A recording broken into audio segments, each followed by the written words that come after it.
Hey, now, what's up?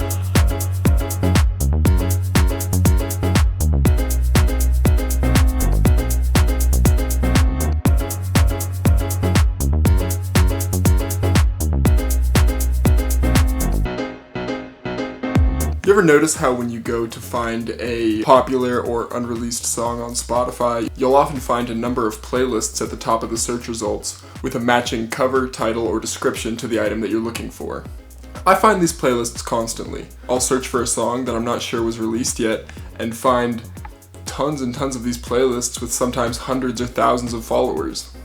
And while some of the songs on the playlists will be related to what I was searching for, a lot of them will often be pretty unrelated and often very unpopular. As a huge music fan and music producer myself, finding these playlists fascinated me. Not only did it allow artists to drive engagement to their own music, but it also enabled them to build and curate playlists according to their tastes. For those who don't know me, my name is Jake. I'm a big music fan, programmer, and music producer.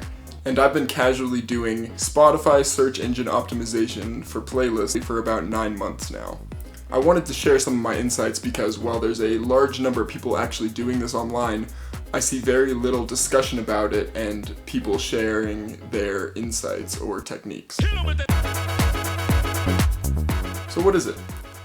For those of you who don't know, Spotify search engine optimization, or SEO for short, is essentially the technique of enhancing the discoverability of a Spotify playlist by optimizing elements such as the title, description, cover, and sometimes even the songs included in it. An artist might be interested in doing this because it can drive user engagement to their music and also kind of teach the Spotify algorithm what songs to put their music next to. I've been doing this with Spotify because it's the #1 music streaming platform in the world, and because I've been an active user for the past 7 years or so. In my opinion, there are 2 types of SEO targeting. There's genre and mood targeting, and there's also popular or unreleased music targeting. I'm going to be talking about the new music targeting because that is what my experience is in, that's what I've been working on, that's what I've noticed on Spotify the most. I don't really have a lot of exposure to genre or mood targeting playlists, so maybe another video.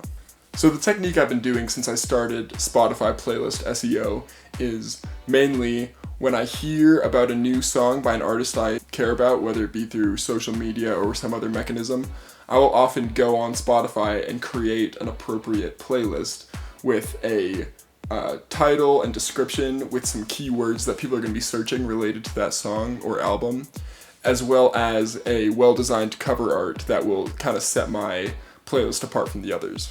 To demonstrate this, let me show you an example of one of the playlists I made. So back in August, when I first became interested in Spotify playlist SEO, Earl Sweatshirt and The Alchemist were releasing a collab album. I'm a fan of both artists, so naturally I was excited about the release. And since I was just getting into playlist SEO and learning about the technique, I decided to make my own playlist. I created a playlist called Earl Chemist with every song that they've done together in their Spotify discography, and then I spent the next hour or so making a good playlist cover that kind of encapsulated both artists in a meaningful way. At the time, a lot of people were searching for these artists, whether it be to listen to their old music before the release or because they thought it was out and they were searching for it, but I got some traffic to my playlist.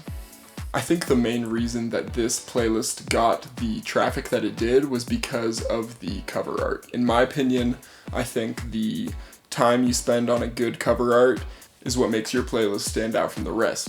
Depending on the artist or music that you're targeting, the search results can be very saturated, so you have to find a way to stand out, and in my opinion, having a good cover art helps you do that.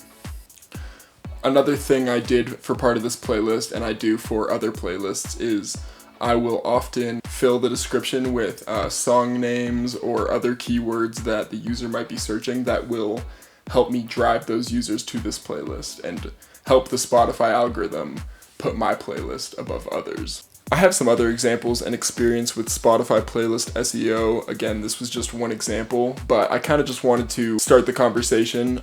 If I can see that people are actually interested in this, I would definitely consider doing a follow-up video and talking about this more.